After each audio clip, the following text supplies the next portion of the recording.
Hello friends, आप सभी को नवरात्रि की ढेर सारी शुभकामनाएं। तो फ्रेंड्स, पहला दिन है नवरात्रि का। तो सुबह मैं जल्दी उठी थी। कहते हैं कि ब्रह्म मुहूर्त में उठते हैं तो आपके पास ज़्यादा समय बचता है और पूजा पाठ करने के लिए कुछ समय लगता है, क्योंकि पहले दिन बहुत सारी तैयारियां करनी होती हैं। मैंने अभी अष्टदल भी बनाया है और जो घट स्थापना का टाइम है वो सुबह 6 बजे से 7 बजे के आसपास ही है। तो उसी समय मुझे घट स्थापना करनी थी, जो बोने थे, ऐसे बहुत सारे काम हैं। तो आज की वीडियो को बिना देरी के स्टार्ट करते हैं।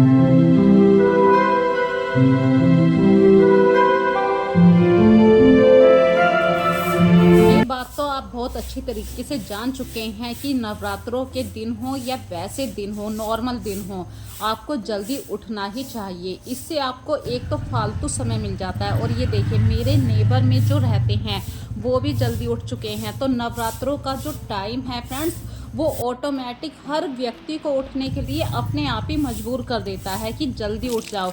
और दिन निकलने वाला है। मैंने अपने घर का टोटल झाड़ू पोछा है, नॉर्मल से काम है वो कर लिए हैं। बस अब दूध लेने के लिए मैं अपने हस्बैंड के साथ जाऊंगी, क्योंकि ये टाइम है, 6 बज चुके हैं। और आजकल क्या है, जहाँ से मैं दूध लेकर आती हूँ वहाँ पे भी थोड़ा सा टाइम लग जाता है। तो 6 बजे के आसपास ही आजकल दूध निकल रहा है और मैं इनके साथ जा रही हूँ ताकि थोड़ा सा जल्दी आ सकूँ। आज बहुत सारे काम हैं। जिस दिन पहला दिन होता है नवरात्रों का, उस दिन फ्रेंड्स ऑटोमेटिक इतनी जल्दी दिन भागता है, क्योंकि इतनी सारी तैयारियां करनी होती हैं। और दूध लाने के बाद मैंने नहा के अपने घर की पूजा पाठ करनी शुरू कर दी है। तो सबसे पहले तो देखिए, मैं अपने घर के मंदिर की साफ सफाई कर रही हूँ। अपने भगवान जी को गंगा जल से स्नान भी करवाना है। उनका आसन मैंने चेंज कर दिया है। और जो शेरों वाली माँ है वो मतलब ऐसे पीओपी मिट्टी की बनी हुई है। और जो मैंने खुद सांझी माता बनाई थी, उनको भी अभी तक मैंने गंगा जल से स्नान नहीं करवाया है। तो इन मूर्तियों को मैं गंगा जल के सिर्फ छींटे लगाती हूँ। भाई ऐसा तो होते नहीं कि इन्हें इस तरीके से पानी में डिप कर दो तो ये मूर्ति ख़राब हो जाती हैं। लेकिन पीतल के भगवान जी हैं, ये सब चल जाते हैं गंगा जल में, पानी में आप कैसे भी स्नान करवाएं। तो जो मूर्तियाँ होती हैं उन पर सिर्फ मैं छींटे लगाती हूँ। और अपने कान्हा जी को गंगा जल से स्नान करवाने के बाद उनके वस्त्र भी बदले हैं, ये देखिए। और ठाकुर जी महाराज जी को जब तक उनकी बांसुरी ना लगाएं तो ऐसा लगता है कि कुछ छूट रहा है। भगवान जी में जब आप अपना मतलब सब कुछ देखने लगते हैं कि उन्होंने खाना खाया, उनके वस्त्र गंदे हैं, तो ये छोटी छोटी सी जो भावनाएं हैं ये आपको भगवान जी के पास ज़्यादा टच कर देती हैं। तो दिल से कीजिए अपने ठाकुर महाराज जी की सेवा। ठाकुर महाराज जी की सेवा नहीं छूटनी चाहिए इस बीच में, चाहे नवरात्रे हैं। तो नवरात्रों की पूजा भी रहती है और भगवान जी का जो डेली काम मैं करती हूँ, जैसे नहाना है, उनके कपड़े भी चेंज करना है, इस तरीके के ये काम भी मैं करती रहती हूँ। और देखिए, जोत उठा दी है। जोत उठाने के बाद मैंने कुछ सामग्री डाली है, क्योंकि ये जो सामग्री का धुआं होगा पूरे घर में इतना अच्छा सुगंधित हो जाएगी। इससे मतलब हमारे घर का जो माहौल होता है, वातावरण होता है, वो बिल्कुल शुद्ध हो जाता है, साफ हो जाता है। और अपनी सांझी माता की आरती करने के बाद, शेरों वाली माता की आरती करने के बाद फ्रेंड्स, ये टाइम है 7 बजने वाले हैं और कार्तिक अभी स्कूल भी जाएगा, इसलिए सिर्फ मैंने अभी पूजा पाठ करी है और घट स्थापना कर दी है। क्योंकि घट स्थापना का एक समय था, जो बोऊंगी मैं थोड़ी सी देर बाद। और थोड़ी बहुत आरती करनी थी, वो मैंने आरती कर ली, दुर्गा चालीसा पढ़ लिया। क्योंकि जब आप नवरात्रों के फास्ट रखते हैं तो घर के डेली रूटीन के काम होते हैं वो नहीं रुका करते हैं। बंदे को ऑफिस भी जाना है, छुट्टी नहीं होती है नवरात्रों के दिनों में। तो देखिए, आस्था भी जाने को तैयार हो चुकी है। वो वापस लौट के आई, शायद उसे कुछ कमी लगी अपने आप के अंदर, तो उसने वो सब ठीक किया। और हस्बैंड भी तैयार हो चुके हैं। आज मैंने सिर्फ इनको खाने पीने में दूध, केला, इस तरीके से हल्का फुल्का दिया था। और आप लोगों को बताऊं फ्रेंड्स, मेरे यहाँ पे सभी ने व्रत रखा है, यहाँ तक कि कार्तिक भी फास्ट में है। और कार्तिक भी चला गया, हस्बैंड भी। घर के जो काम थे जैसे झाड़ू पोछा वो मैंने पहले ही कर लिया था। और फिर से मैं आ गई हूँ अपनी पूजा वाली जगह पे। मुझे अभी जौ बोने थे, तो मैंने जौ बोने के लिए देखिए एक भाग मिट्टी लिया है और एक ही भाग मैंने रेत लिया, मतलब आधा आधा। और बस इस मैं मिट्टी के मिश्रण में आपको जौ डाल देने हैं। जौ के ऊपर से फिर से एक मुट्ठी रेत डाल दीजिए और थोड़ा सा जल डाल दीजिए, पानी, और इन्हें अपने ढक के रख दीजिए। देखिए 9 दिन के अंदर आपके जो ज़रूर हो जाएंगे। और मैं 2 जगह ज़रूर बोती हूँ। इसका रीज़न ये है कि मेरे यहाँ पे हर साल कोई ना कोई अलग से नवरात्रि जो होते हैं, जो होते हैं, इन्हें मांगने के लिए कोई ना कोई आता है कि भाई उनके नहीं हो पाए हैं तो आप दे दीजिए। इस तरीके का छोटा सा भाव हर किसी के लिए मैं रखा करती हूँ, जिसके नहीं हुए हैं जो वो मेरे यहाँ से ज़रूर लेके जाता है। और फ्रेंड्स, मैं बना रही हूँ अब अष्टदल। अष्टदल के लिए आपको बिल्कुल खंडित चावल नहीं लेना है, जो पूरा चावल होता है, लंबा चावल होता है, वो लेना है। और इसके लिए आपको कलर करने की कोई ज़्यादा मेहनत की ज़रूरत नहीं है। सिर्फ सिंपल सा फूड कलर आता है, 10 रुपये की एक छोटी सी शीशी आती है, वो ड्राई पाउडर होता है। तो चावल के अंदर आपको ऑरेंज कलर, ग्रीन कलर दोनों मिला लेने हैं सेपरेट सेपरेट। आप चाहे सिंपल चावल का भी बना सकते हैं। और इन्हें आधा घंटा सूखने के लिए आप धूप में रख दीजिए। इसी तरीके से देखिए मैंने हरे कलर का चावल जो है उसको भी थोड़े से पानी के छींटे लगाए हैं। अच्छी तरीके से हिला लीजिए। फूड कलर बहुत अच्छी तरीके से चावल के ऊपर मैश हो जाएगा, चढ़ जाएगा। और चावल को आप 10 मिनट के लिए धूप में रख दीजिए, आधा घंटे के लिए रख दीजिए। इतनी देर में आप अपने घर के और काम कर सकते हैं। जैसे कि फास्ट वाला टाइम चल रहा है तो घर के और काम भी होते हैं। तो शाम को देखिए फास्ट वाले दिन जो होते हैं, बहुत सारे ऐसे छोटे छोटे से काम निकल के आते हैं। तो मैंने हरी मिर्ची को धो के रखा था, उनकी डंठल को तोड़ के रख दिया। इसी तरीके से जो पूजा वाली जगह है वहाँ पे मैंने जो छोटे छोटे से सामान होते हैं, लौंग हैं और ये लोबान है, इन सबको छोटी छोटी सी शीशी के अंदर भर के रख दिया, ताकि जब हम पूजा करेंगे तो हमें इन सामान को ढूंढने की ज़रूरत ना पड़े। इसके लिए आप एक छोटी सी बास्केट अपने पूजा वाले मंदिर में ही रख लीजिए। इसी तरीके से मेरे पास धूप बत्ती का डिब्बा खाली हो गया था, उसके अंदर मैंने सामग्री को भर के रख लिया है। और फ्रेंड्स, मेरे यहाँ पे काम चल रहा है पेंट का, तो फाइनल काम होने वाला है। दीवारों पे सब जगह पेंट हो चुका है, बस ये लकड़ी का काम बचा है। लकड़ी पे भी वार्निश होने वाली है। आज फाइनल काम है, तो कल शायद मैं अपने घर को पूरा वॉश कर दूंगी। सिर्फ अभी झाड़ू पोछा जो होता है वो ऊपर वाले फ्लोर पे होता है।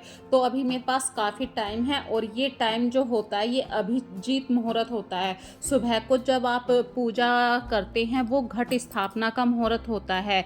यदि आपका कोई काम बच गया है तो वो अभिजीत मुहूर्त के अंदर आप कर सकते हैं। तो अभी मेरे पास फ्रेंड्स देखिए मैंने अष्टदल बनाना था। और अष्टदल के अंदर जब हम दीपक जलाते हैं वो बहुत ही शुभ होता है, आपकी सारी मनोकामनाएं भी पूर्ण होती हैं। तो नवरात्रों के दिनों में फ्रेंड्स अष्टदल ज़रूर बनाना चाहिए। और अष्टदल जब बनाते हैं तो चावल के अंदर आपको इस तरीके से लाइनें खींचनी होती हैं कि 8 पंक्तियां बन जाएं।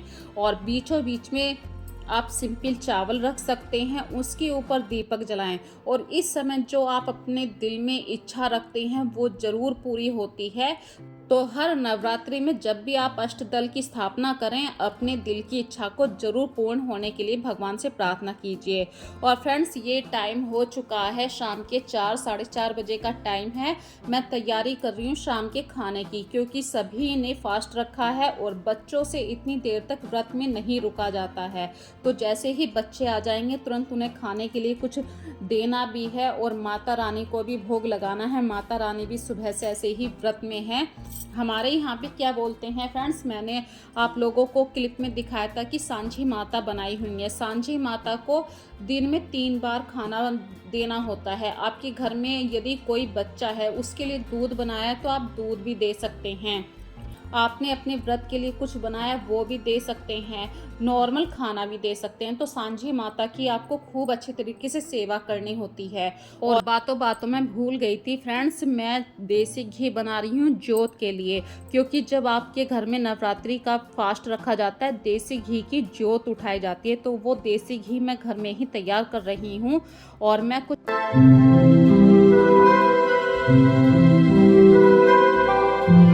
बर्तन लाई थी, वो बातें आप लोगों के साथ शेयर करनी थी। अब तो आदत होगी आप लोगों के साथ छोटी से छोटी बात भी शेयर करना। जब तक मैं शेयर नहीं करती हूँ तो ऐसा लगता है कि कुछ छूट गया है। तो ये मेरी दिली इच्छा थी कि मैं नवरात्रों के अंदर कुछ बर्तन लेकर आऊँ। का पहला दिन है तो फ्रेंड्स मेरे यहाँ पे आप लोग जानते हैं कि वाइट वॉश का काम चल रहा है, तो घर में से मैंने कुछ डिक्लटर करना भी स्टार्ट कर दिया। कहते हैं कि यदि आप अपने घर में बहुत कुछ अच्छा करने की कोशिश करते हैं लेकिन आपके जो बर्तन होते हैं वो किनारों से फटे हुए होते हैं, तो ये दो तरीके से नुकसान कर जाते हैं। एक तो उस बर्तन साफ करते हुए हमारे हाथ में चोट लग जाती है, भाई कहीं से लग गया तो खून निकलेगा, और ये बरकत भी नहीं लाते हैं। तो फ्रेंड्स अपने घर में जो पुराने बर्तन हैं कटे फटे टूटे फूटे उन्हें बदल दीजिए। ये बहुत ही अच्छा समय चल रहा है, नवरात्रों में आप पुराने बर्तनों को घर से बाहर कर दीजिए। तो मैं 3 बर्तन लेके आई हूँ। देखिए ये चाय का एक भगोना लेके आई हूँ, वैसे मेरे पास थे लेकिन अलग से रखने में कुछ अच्छा ही लगता है कि हमारे घर में इतने अच्छे अच्छे बर्तन हैं। और ये थोड़ी सी भारी कढ़ाई ली है, ये देखिए नीचे से इसमें काफ़ी अच्छा बेस इसका बना हुआ है, ये इंडक्शन पे भी चल जाएगा और गैस के ऊपर भी। और काफ़ी बड़ी कढ़ाई है, 5 लीटर के आसपास की ये कढ़ाई है, स्टेनलेस स्टील है इसकी। और एक लाई हूँ मैं फ्राई पैन, ये भी काफ़ी भारी है। मतलब अगर गैस पे आप पहले फ्राई पैन देखा करते थे बहुत लाइट वेट हुआ करते थे, गैस पे रखे और ऐसे उठ गए क्योंकि उनका हैंडल भारी होता था। लेकिन मुझे ऐसा नहीं बर्तन चाहिए था, मुझे तली भारी चाहिए थी, यदि हम कुछ बनाएं तो वो आराम से टिका रहे। ये देखिए, तो मुझे कमेंट सेक्शन में ज़रूर बताना कि ये ख़रीदारी मैंने ठीक ठाक कर ली है या नहीं। और आपको रेट भी बताना चाहती हूँ, ये 1500 रुपये में काफ़ी अच्छे बर्तन मिल गए हैं मुझे, 500 के आसपास ये पड़े हैं। कुछ ऊपर नीचे देखिए सभी के साथ होता है कि उसने जानने वाला बंदा था हमारा तो उसने कुछ कम कर लिए हैं पैसे, वरना मैं पैसे नहीं तुड़वाया करती हूँ किसी से भी। तो मेरे घर से डिक्लटर आउट हो गया है। भाई पूरा दिन फास्ट चल रहे हैं, शाम को खाना खाते हैं, यदि हम छोटी छोटी सी हैबिट्स को ध्यान में रखते हैं, जैसे कि सब्जी छीलते हुए जो कूड़ा होता है वो एक प्लेट में रख लीजिए, प्लेट नहीं तो अखबार पे रख लीजिए। अब जब ये कूड़ा मैं डस्टबिन में डालूंगी तो किचन काउंटर बिल्कुल साफ रहेगा। ऐसी छोटी छोटी सी बातें अक्सर मैं आप लोगों के साथ शेयर करती रहती हूँ। तो चलिए अब डेली रूटीन के भी कुछ बातें कर लेते हैं। तो फ्रेंड्स शाम के वक्त में मैं बना रही हूँ रायता, और रायता है ये खीरे का। तो कद्दूकस करके मैंने खीरे को दही के अंदर डाल दिया है, थोड़ी सी हरी मिर्ची और उपवास का नमक आता है वो नमक डाला है, बस अच्छे तरीके से फेंट लेंगे दही को, आपका रायता तैयार हो गया है। और बना रही हूँ आलू की सब्जी। फास्ट में सिर्फ आलू ही खाते हैं तो इसके लिए मैंने देसी घी का तड़का लगाया है, जो हम खाना खाते हैं फास्ट वाला। ये फ्रेंड्स तेल में कम बनाइए, हो सके तो देसी घी के अंदर बनाइए। और यदि आपको घी तेल का परहेज है तो आप कम क्वांटिटी में यूज़ कीजिए। तो मैंने यहाँ पे देखिए जीरे का तड़का दिया है, इसमें हींग भी नहीं डलती है, सिर्फ बिल्कुल सिंपल जीरे का तड़का, आलू, मिर्ची और नमक, इन 3 चीज़ों से ही आप सब्जी बना सकते हैं। ना इसमें हल्दी डलेगी ना लाल मिर्च डालेंगे आप। इसका मतलब है यहाँ पे आपको सात्विक खाना खाना है। ये 9 दिन जो होते हैं आप जैसा खाना खाएंगे उतना ही आपका मन शांत रहेगा, माता रानी के चरणों में लगा रहेगा। यहाँ पे थोड़ी सी मैंने काली मिर्ची ज़रूर यूज़ की है, काली मिर्ची से थोड़ा सा तीखापन अच्छा आ जाएगा। और फ्रेंड्स यहाँ पे एक बात बताना चाहती हूँ, आलू की सब्जी आपको कब्ज करेगी। कुट्टू काफ़ी गर्म होता है, काली मिर्ची गर्म होती है, मिर्ची में तीखापन होता है, तो ये आपके पेट को थोड़ा सा गड़बड़ कर सकते हैं। तो इन सब चीज़ों का एक बैलेंस करने के लिए आपको दही अपनी डाइट में ज़रूर शामिल कर लेना है, चाहे शाम का वक्त हो या सुबह का हो, जब भी आप कुट्टू यूज़ करें आपको दही ज़रूर लेना है। और मैं कुट्टू का आटा लेकर आई थी तो उसे छान के एक कंटेनर में भर लेती हूँ। ऐसी बहुत छोटी छोटी सी हैबिट से आप अपने घर को बिल्कुल ऑर्गेनाइज करके रख सकते हैं। जब आपको पता है कि मेरे घर में काम चल रहा है तो ऐसे में तो आपकी और भी ज़्यादा रिस्पॉन्सिबिलिटी बढ़ जाती है कि हर सामान आपको सही से मिल सके। ज़्यादा सामान आप ऐसे ही छोड़ देंगे काउंटर पे तो आपका काम बढ़ जाएगा। ऐसे आप लोगों को बताऊं तो आज मेरे यहाँ पे पेंट का काम सारा ख़त्म हो गया है। अब तो रात हो चुकी है, मतलब ये टाइम है 5 साढ़े 5 बजे का, बस आरती करने का टाइम हो रहा है। तो जो मैं खाना बना रही हूँ उसका भोग लगाना है मुझे माता रानी को, इसीलिए मैं जल्द से जल्द खाना बना रही हूँ। और मैं कुट्टू के आटे की पूरियाँ बना रही हूँ। और सब्जी में अच्छी तरीके से बॉईल आ चुका है। बस अब आपको दूसरी कढ़ाई रख के अपनी पूरियां उतार लेनी है। छोटी छोटी सी बातें मैं भी आप लोगों के साथ शेयर करना भूल गई थी, जो मुझे स्टार्टिंग में आप लोगों के साथ शेयर करनी थी। जैसे कि कलश स्थापना जब आप करें तो आपको ईशान कोण यानी पूर्व उत्तर दिशा की तरफ स्थापित करनी है। मेरी जो पूजा का स्थल है, वो पूजा रूम जो है वो पूरब और उत्तर दिशा दोनों एक्यूरेट वहाँ पे सही से बैठे हुए हैं, इसीलिए मैं आप लोगों के साथ ये बात शेयर कर रही हूँ। कलश पे आप स्वास्तिक जरूर बनाएं, कलावा जरूर बांधें, दल जरूर बनाएं। अष्ट दल को जब भी आप नवरात्रों में बनाते हैं, आपकी मन की कामना जरूर पूर्ण होती है। और एक और छोटी सी बात भूल गई थी, मैंने देसी घी बनाया था, तो ये नहीं है कि आप घी की ही जोत जलाएं। यदि आपकी स्थिति सही है तो आप घी की जोत जलाएं, यदि नहीं है तो आप तिल के तेल की भी अखंड जोत जला सकते हैं।